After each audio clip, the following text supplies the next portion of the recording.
प्रदर्शनकारियों से आज तीसरे दौर की बातचीत होगी। चंडीगढ़ में शाम 5 बजे ये बातचीत होगी।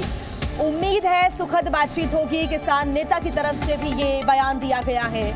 आज आपको ये भी बता दें कि पंजाब में रेल रोको आंदोलन भी प्रदर्शनकारी करने जा रहे हैं। दोपहर 12 बजे से 4 बजे तक विरोध जताएंगे अपना। रेल रोको आंदोलन से यात्रियों को काफी परेशानी का सामना आज करना पड़ सकता है। दोपहर 12 बजे से शाम 4 बजे तक ये बंद किया गया है। जो रेलवे ट्रैक है उनको जाम करने का जो ऐलान है वो कर चुके हैं प्रदर्शनकारी। दिल्ली बॉर्डर पर भी देखिए सुरक्षा व्यवस्था लगातार चाक चौबंद नजर आ रही है। और आज है तीसरा दिन प्रदर्शनकारियों के आंदोलन का। तीसरा दिन है आज, और आज भी दिल्ली के अलग अलग इलाकों में और बॉर्डर एरियाज में खासतौर से ट्रैफिक जाम की स्थिति से दो चार आज भी दिल्ली वासियों को होना पड़ेगा। और सुबह सुबह क्योंकि ये ऑफिस आवर्स है, पीक टाइम है, तो आज सुबह सुबह से भी ये तमाम दिक्कतों का सामना लोग कर रहे हैं। सरकार प्रदर्शनकारियों में आज बातचीत होगी। बड़े अपडेट हम आपको दे रहे हैं। चंडीगढ़ में आज बातचीत होनी है। प्रदर्शन पर वरिष्ठ केंद्रीय मंत्रियों ने भी चर्चा की है। अपनी मांगों पर कायम है प्रदर्शनकारी। पंजाब में रेल रोकेंगे प्रदर्शनकारी, तो वहीं प्रदर्शनकारियों पर आंसू गैस के खिलाफ रेल रोकेंगे। ये हरियाणा सरकार के खिलाफ प्रदर्शन होगा।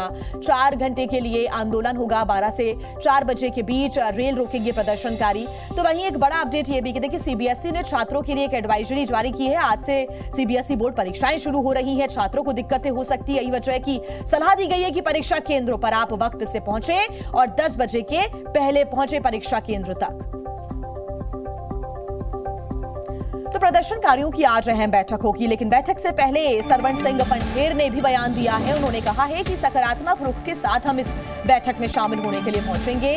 साथ ही पंढेर ने कहा कि बैठक से समाधान की उन्हें उम्मीद है। हालांकि इसके पहले हरियाणा सरकार के खिलाफ उनका विरोध प्रदर्शन भी देखने को मिलेगा। प्रदर्शनकारी आज पंजाब में ये रेल रोको आंदोलन करने जा रहे हैं। और उसके पहले आज ये भी जानकारी मिल रही है कि शाम को 5 बजे आज बैठक होगी और बातचीत हो सकती है। तीसरे दौर की ये बातचीत होगी।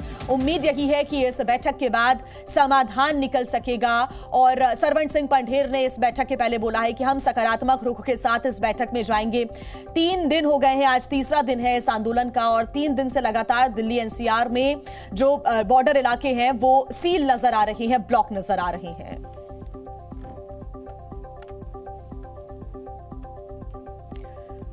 और आइए आपको सीधे हम ग्राउंड पर लिए चलते हैं। शंभू बॉर्डर से हमारे साथ अमित भारद्वाज जुड़े हुए हैं, साथ ही शिवांग हमें जानकारी लगातार दे रही हैं सिंघू बॉर्डर से। सबसे पहले मैं रुख अमित आपका करना चाहूंगी, अभी शंभू बॉर्डर की क्या स्थिति है? जो हमने 2 दिन में तस्वीरें देखी पिछले, चाहे वो आंसू गैस के गोले हो या फिर पुलिस की कड़ी कार्रवाई, आरएएफ के जवानों की तैनाती हो, उसके खिलाफ अब हरियाणा सरकार के खिलाफ आज पंजाब में रेल रोको आंदोलन भी होगा। तनाव की स्थितियां आज भी देखने को मिलेंगी। देखिए, मैं आपको बता दूं कि इस समय शंभू बॉर्डर पर उसी तरह का सिचुएशन है जिस तरह की सिचुएशन थी। लगातार पुलिस फोर्सेस यहाँ पर तैनात हैं। बटालियंस जो हैं वो 64 के करीब जो है पैरामिलिट्री फोर्सेस की हैं और 50 के करीब जो बटालियंस हैं वो पुलिस की हैं। और स्वैट के कमांडोज भी यहाँ पर आ चुके हैं हरियाणा पुलिस के। मैं आपको बता दूं कि उस समय सिचुएशन जो बनी थी 2 दिन पहले, उसी तरह की सिचुएशन अभी भी है। प्रदर्शनकारी उग्र हो जाते हैं और फिर पुलिस को जवाबी कार्रवाई करनी पड़ती है। पंजाब पुलिस की तरफ से सपोर्ट नहीं मिल रहा है, इसलिए जो है वो पत्राचार भी चल रहा है। दोनों सरकारों के बीच में भी मुख्यमंत्री भी एक दूसरे से पत्राचार कर रहे हैं और अधिकारी भी, हरियाणा पुलिस के भी, पंजाब पुलिस के भी। और आज कोर्ट का भी रुख सामने आ सकता है, Punjab and Haryana high court का, क्योंकि लोगों को लेकर काफ़ी चिंतित है कोर्ट।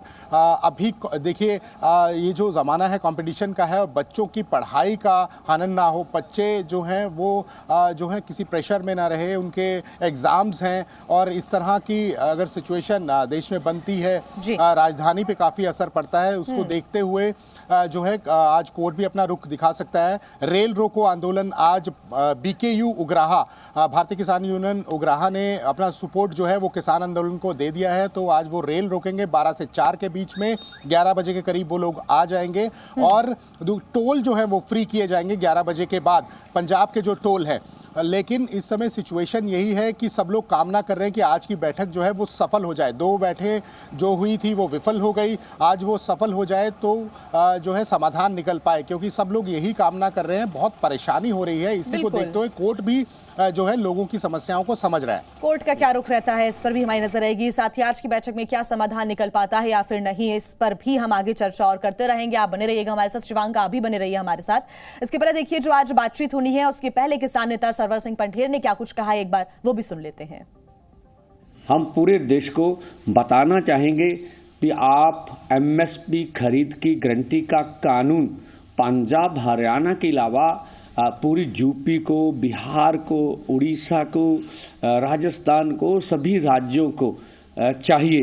तो हम चाहते आप किसी के पक्ष वाले, बेशक आप भाजपा के वोटर क्यों ना हो, किसी को, आप किसान तो हैं, आप उठिए और इस सरकार का विरोध करिए और मांग कीजिए कि एमएसपी खरीद की गारंटी का कानून बनना चाहिए आने वाले समय में।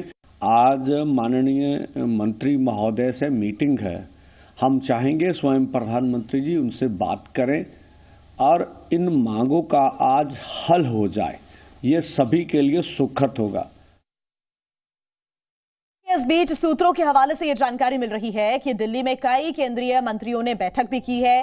प्रदर्शनकारियों को लेकर इस बैठक में चर्चा हुई है। साथ ही कई केंद्रीय मंत्रियों के बीच जो बातचीत हुई है उसमें राजनाथ सिंह, अर्जुन मुंडा ने चर्चा की है। साथ में प्रदर्शन को लेकर बातचीत हुई है, विभिन्न मुद्दों पर विचार विमर्श किया गया है। सूत्रों के हवाले से यह जानकारी मिल रही है। और चंडीगढ़ में जो आज प्रदर्शन के लिए लगातार प्रदर्शनकारी आगे बढ़ रहे हैं, उसको भी लेकर बातचीत हुई है। शिवांग हमारे साथ जुड़े हुए हैं लगातार ज्यादा जानकारी के साथ। शिवांग, आप सिंघू बॉर्डर से हमें लगातार तस्वीरें दिखा रहे हैं। आपके पीछे मैं देख पा रही हूं कि काफी हलचल है। कुछ निर्माण भी कल कराया गया था वहां पर, और भी ज्यादा पुख्ता व्यवस्था की गई थी। जो बैरिकेड्स हैं उनको सीमेंट कर दिया गया था और रोड से जोड़ दिया गया था। अभी की वहां की क्या तस्वीरें हैं? जी बिल्कुल, देखिए अभी की सिंघू बॉर्डर की ये जो ताज़ा तस्वीर आप देखिए कि कैसे लोग ये जो पूरी कंक्रीट वॉल बनी है उसे पार करके अपने ऑफिसेज की तरफ जा रहे हैं। ये सोनीपत का इलाका और पूरा इंडस्ट्रियल टाउन है। तो इंडस्ट्रियल टाउन में आप देखिए कि कैसे महिलाएं हों चाहे पुरुष हो, हर कोई अपने, ये आप देख लीजिए कि इस तरह से कंक्रीट वॉल को ये लोग पार कर रहे हैं। चोट भी लग सकती है लेकिन मजबूरी है, लोग आखिर करें तो फिर क्या करें। ये आप देख लीजिए उस तरफ भी कि किस तरह से बुजुर्ग महिलाएं हैं, बच्चे हैं, सभी को ऐसे ही दिल्ली के अंदर प्रवेश करना पड़ रहा है। अब कल हुआ क्या है कि दिल्ली पुलिस ने क्या करा है कि इसको पूरा अभेद किला बनाने के लिए दिल्ली पुलिस ने कंक्रीट वॉल्स को पहले लगाया, फिर उसके बाद पूरा कंक्रीट मिक्सचर से इसे चिपका दिया ताकि किसी भी तरह से प्रदर्शनकारी इसे ट्रैक्टर से ना खींच पाए। और उसके अलावा एक और तस्वीर हम लोग आपको दिखाते हैं। सामने कल तक यहाँ पर बोर्ड लगा, बड़े बड़े बोर्ड लगे हुए थे, वेलकम टू हरियाणा और वेलकम टू दिल्ली के, लेकिन इसे भी पुलिस ने हटा दिया है कि अगर प्रदर्शनकारी इस साइड से आते हैं सामने से तो आंसू गैस के जब वो गोले छोड़ेंगे तो कहीं वो इन बोर्ड्स के ऊपर टकरा कर नीचे ही ना गिर जाए पुलिस के पास।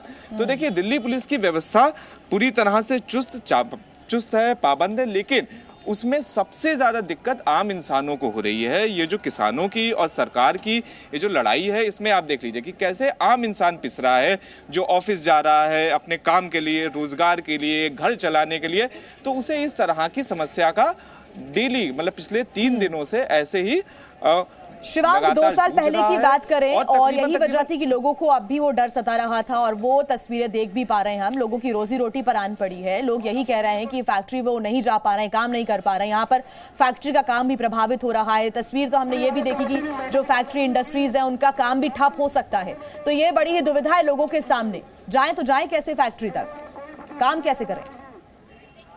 जी बिल्कुल देखिए पिछली बार भी यही स्थिति हुई थी कि यहाँ पर कुंडली क्षेत्र में तकरीबन 1,500 से ज्यादा फैक्ट्रियां हैं और पिछली बार 1,000 से ज्यादा फैक्ट्रियां बंद हो गई थी। अभी फिलहाल 3 दिन के लिए फैक्ट्री बंद करी गई थी, लेकिन आज फैक्ट्रियां फिर से खोली गई हैं क्योंकि ये अनिश्चितकालीन नहीं हो सकता है। तो लेकिन उसके बाद क्या हो रहा है कि क्योंकि आज फैक्ट्रियां खोल दी गई हैं तो लोगों का लगातार हुजूम इस तरह से अपनी जान जोखिम में डालकर लगातार जा रहा है। अब स्थिति यह है कि लोगों का भी नुकसान हो रहा है, जो फैक्ट्री ओनर्स हैं उनका भी नुकसान हो रहा है, मार्च क्लोजिंग उनकी होनी है और करोड़ों का व्यापार यहाँ से लगातार चलता है। तो लोगों को अब जिस तरह से ये सारी बैरिकेटिंग वगैरह करी गई है, जो यहाँ पे ट्रांसपोर्ट का काम है, सबसे ज़्यादा वो प्रभावित है, क्योंकि सोनीपत को हम सभी लोग जानते हैं कि वो देश का सबसे बड़ा ट्रांसपोर्ट हब है। देश भर से चीज़ें यहाँ पर आती हैं, फिर उसके बाद सोनीपत से देश भर में चीज़ें रीडायरेक्ट होती हैं।